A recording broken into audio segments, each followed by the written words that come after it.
कुंदन अपनी पत्नी पारो और 2 बच्चों मुन्ना और रिया के साथ रहता है। चारों का परिवार अच्छा खासा खुशहाल चल रहा था, लेकिन एक दिन उसकी पत्नी पारो सीढ़ियों से फिसलकर गिर गई और अस्पताल पहुंचने से पहले ही उसने दम तोड़ दिया। कुंदन की जिंदगी तो जैसे वीरान हो गई। बच्चे भी बहुत दुखी रहने लगे। इसी तरह देखते देखते 1 साल बीत गया। एक दिन कुंदन का मित्र उनसे मिलने आया। अरे कुंदन, तुम इन बच्चों के लिए दूसरी शादी कर लो, कम से कम बच्चों की ठीक से परवरिश तो हो जाएगी। मित्र के बार बार समझाने पर कुंदन तैयार हो जाता है। नई माँ रूपा शुरू में बच्चों और कुंदन का बहुत ख्याल रखती है, पर 6-7 महीने बाद ही वो कुंदन के जाने के बाद आराम से सो जाती और जब मुन्ना और रिया स्कूल से आते तो, ए रिया, जल्दी से पूरे घर की सफाई कर और बर्तन धो दे, तभी खाना मिलेगा। और मुन्ना, जाकर छत की धुलाई कर। वो बच्चों से ही घर का सारा काम करवाती है। उन्हें खाना भी ठीक से नहीं देती। खुद के लिए और कुंदन के लिए वो बढ़िया बढ़िया पकवान बनाती। जब रात को कुंदन काम से वापस आता तो, अरे बच्चों ने खाना खा लिया? उनको तो मैंने कब का खिला पिलाकर सोने भेज दिया है। कितना ख्याल रखती है ये बच्चों का।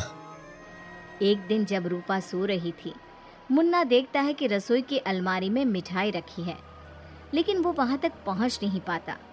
तो वो अपनी बहन को बुलाकर लाता है। मैं घोड़ा बन जाता हूँ, तुम मेरे ऊपर चढ़कर वो मिठाई उतार दो। उन्होंने मिठाई उतारी और खा ली। अचानक मिठाई का डिब्बा रिया के हाथ से नीचे गिर जाता है और बिखर जाता है। आवाज़ सुनकर रूपा भागते हुए आती है। उसने आओ देखा न ताव और दोनों की खूब पिटाई कर दी। जब देखो तब भूखे ही रहते हैं ये बच्चे, न जाने इनका पेट है कि कुआं। बच्चे खूब देर तक रोते रहते हैं, लेकिन फिर आपस में ही बातें और मजाक करके एक दूसरे का मन बहलाने लगते हैं। रिया, जब मैं बड़ा हो जाऊंगा ना तो एक मिठाई की दुकान खोल लूंगा।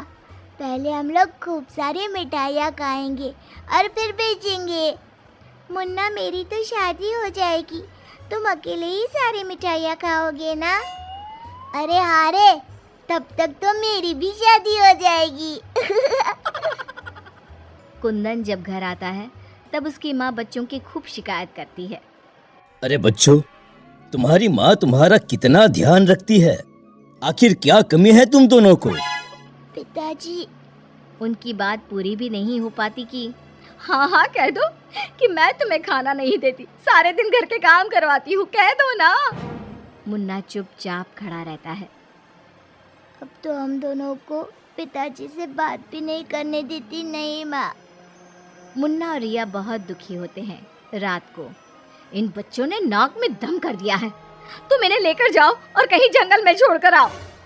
अरे ये क्या कर रही हो तुम? ये दोनों मेरे जिगर के टुकड़े हैं, इनके बिना मैं कैसे रहूंगा? कुंदन को बार बार समझाने पर भी जब वो नहीं मानता, तब उसे एक उपाय सूझता है। कुछ दिनों तक वो बच्चों के साथ खूब अच्छे व्यवहार का नाटक करती है। बच्चे खूब खुश रहते हैं। एक दिन, सुनो, जल्दी से नाश्ता लगाओ, मुझे 2 दिन के लिए शहर जाना है। रूपा बहुत खुश होती है। वो सोचती है कि ये तो बच्चों को जंगल में छोड़कर आने से रहा, मैं ही इन्हें छोड़ आती हूँ। कुंदन के जाने के बाद, बच्चे चलो, आज हम तुम्हारी नानी के घर चलते हैं। बहुत देर तक चलते चलते जब वो सब घने जंगल में पहुंच जाते हैं तब, माँ, इधर कहाँ नानी का घर है? लगता है हम रास्ता भूल गए हैं। अच्छा, तुम लोग यहीं रुको, मैं रास्ता पूछकर थोड़ी देर में आती हूँ। हाँ, ये कहकर रूपा उन्हें वहीं छोड़कर चली जाती है। बहुत देर हो जाती है और रूपा वापस नहीं आती तो, माँ कब आएगी भैया? इस तरह सुबह से शाम हो जाती है। जहाँ एक तरफ बच्चे जंगल में अपनी माँ का इंतज़ार कर रहे होते हैं, वहीं दूसरी तरफ रूपा घर में आराम से बैठी थी। इसी तरह 2 दिन बीत जाते हैं और 2 दिन बाद कुंदन जब घर वापस आता है तो, बच्चे कहाँ हैं? मैं उन्हें जंगल में छोड़ आई। ये तुमने क्या किया रूपा? बच्चे बेचारे जंगल में अकेले कहाँ भटक रहे होंगे? क्या किया तुमने ये? देखो, अगर तुम्हें अपने बच्चों की इतनी ही चिंता है ना, तो जाओ तुम और उन्हें ढूंढते रहो। कुंदन बच्चों को ढूंढने की बहुत कोशिश करता है, पर बच्चों का कुछ भी पता नहीं चलता। कुंदन बहुत दुखी होता है। अब वो हर रोज काम पर जाने के बहाने जंगल में बच्चों को ढूंढता हुआ भटकता रहता है। रूपा के जाने के बाद बच्चे रोते रोते आगे बढ़ने लगते हैं। माँ बड़ी चालाकी से हमें जंगल में छोड़कर चली गई। अब हमें रहने के लिए कोई ठिकाना ढूंढना ही होगा। अब तो अंधेरा भी घिर रहा है। आगे जाते ही उनको एक झोपड़ी दिखती है। बच्चों को थोड़ी आशा बनती है। दोनों भागते भागते वहां पहुंचते हैं और झांक कर अंदर देखते हैं तो एक बुढ़िया चरखे पर सूत काट रही थी। उसके शरीर पर सफेद वस्त्र थे। अंदर का माहौल बड़ा डरावना लगता है, पर बच्चों को तो कोई आसरा चाहिए था। वो दोनों दरवाजा खटखटाने लगते हैं। तभी वो बुढ़िया पीछे मुड़ती है। बच्चे जैसे ही उसे देखते हैं, उनके शरीर के अंदर भय से एक अजीब सी सिहरन दौड़ जाती है। माथे पर बड़ी सी लाल बिंदी, आंखें सुर्ख लाल और बाल भी अस्त व्यस्त। जैसे ही उसकी नज़र मुन्ना और रिया पर पड़ती है, उसके चेहरे की रौनक बढ़ जाती है। वो बड़ी प्रसन्न होकर कहती है, आओ आओ बच्चे, मैं तुम्हारी दादी जैसी ही तो हूँ। आजा। बच्चों को प्यार से वो घर के अंदर बुलाती है। बच्चों के लिए खूब सारी मिठाइयाँ, फल और बिस्किट ले आती है। बच्चे तो पहले से ही भूखे थे। वे खाना देखकर उस पर टूट पड़ते हैं। उनका सारा डर भी दूर हो जाता है। वो खाने के बाद तुरंत ही सो जाते हैं। जब सुबह उठते हैं तो बच्चे, हम घर के पीछे वाले बगीचे में चलते हैं। वहाँ बहुत सुंदर फूलों का बगीचा था। मुन्ना और रिया वहीं खेलने लगते हैं। बुढ़िया अंदर चली जाती है। तब तक मुन्ना की नज़र एक गिलहरी पर पड़ती है जो एक कोने में दुबकी हुई थी। मुन्ना उसे प्यार से अपने हाथ में उठा लेता है। तभी गिलहरी इंसानों की आवाज़ में बोलती है, बच्चों, तुम लोग यहाँ से भाग जाओ। ये बुढ़िया एक खतरनाक चुड़ैल है। तुम्हें खिला पिला कर पहले मोटा करेगी, फिर पिंजरे में डाल देगी। सभी बच्चों को ये जादुई छड़ी से पशु पक्षी बनाकर बगीचे में रख देती है। एक एक करके अपनी जादू की छड़ी से सबको बेहोश कर देती है और कढ़ाई में तेल गरम करके पकोड़े बनाकर खा जाती है। इसके पास एक आदमकद का पिंजरा है। ये खुद उसकी सफाई करती है। ये कहकर गिलहरी जमीन पर कूद जाती है।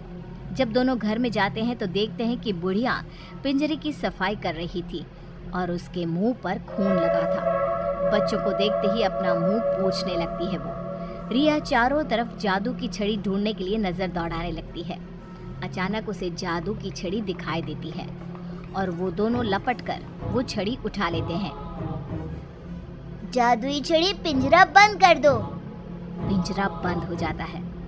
पिंजरा बंद होते ही वो बुढ़िया एक खतरनाक चुड़ैल बन जाती है और चीखने लगती है। दादी, आज तुम भी पिंजरे में बंद होने का मजा उठा लो ना। दोनों हंसते हैं। दादी दादी, यही वो जादुई छड़ी है ना जिससे तुम सब बच्चों को चूहा, बिल्ली और गिलहरी बनाती हो? बोलो, तुमको क्या बनना है? मुझे बाहर निकाल, वरना मैं तेरा खून पी जाऊंगी। छड़ी मेरे हवाले कर दे। दादी, पिंजरे में कुछ खाने को दो।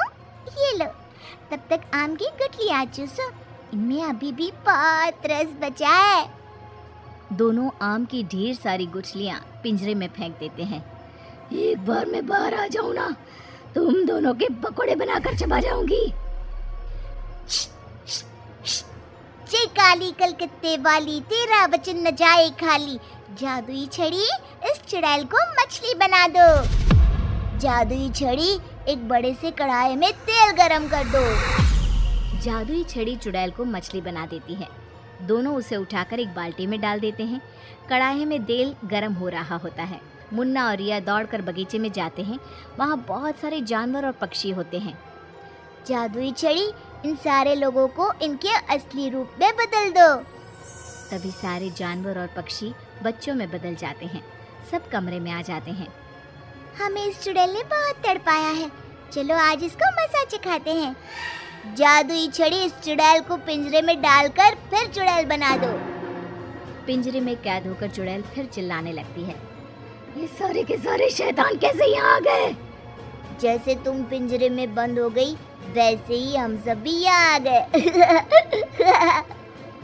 सभी बच्चों ने पिंजरे में ठंडा ठंडा पानी फेंकना शुरू कर दिया। चुड़ैल पहले तुम नहा लो, फिर हम तुम्हें मछली बनाकर पकौड़े बनाकर खा जाएंगे। सभी बच्चे ताली बजाकर खूब हंसते हैं। बच्चों मुझे माफ कर दो, मैं कभी ऐसा नहीं करूंगी। एक बार मुझे पिंजरे से निकाल दो। दोस्तों, क्या हमें इस चुड़ैल की चिकनी चुपड़ी बातों में आना चाहिए? नहीं, बिल्कुल नहीं, नहीं, बिल्कुल नहीं।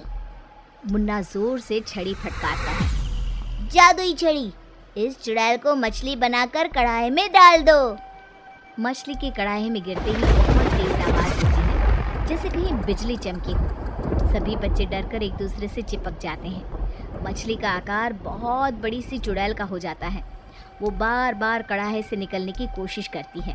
सभी बच्चे मिलकर उसे फिर कढ़ाई में ढकेल देते हैं। अंत में वो गरम तेल में जलकर मर जाती है। सब बच्चे खुश होकर तालियां बजाने लगते हैं। मुन्ना जादू की छड़ी की सहायता से सभी बच्चों के साथ शहर आ जाता है। जब वे अपने घर पहुंचते हैं तब पिताजी, हम आ गए। कुंदन उनकी आवाज़ सुनते ही भागता हुआ आता है। बच्चों को देखकर उसकी आंखों से झरझर आंसू गिरने लगते हैं। पिताजी, आप रोइए मत, अब हमारे दुख के दिन खत्म हो गए हैं। मुन्ना कुंदन को सारी बात बताता है। जादुई छड़ी पाकर उनके सारे कष्ट खत्म हो जाते हैं। अब तो नई माँ भी उनको प्यार करने लगती है।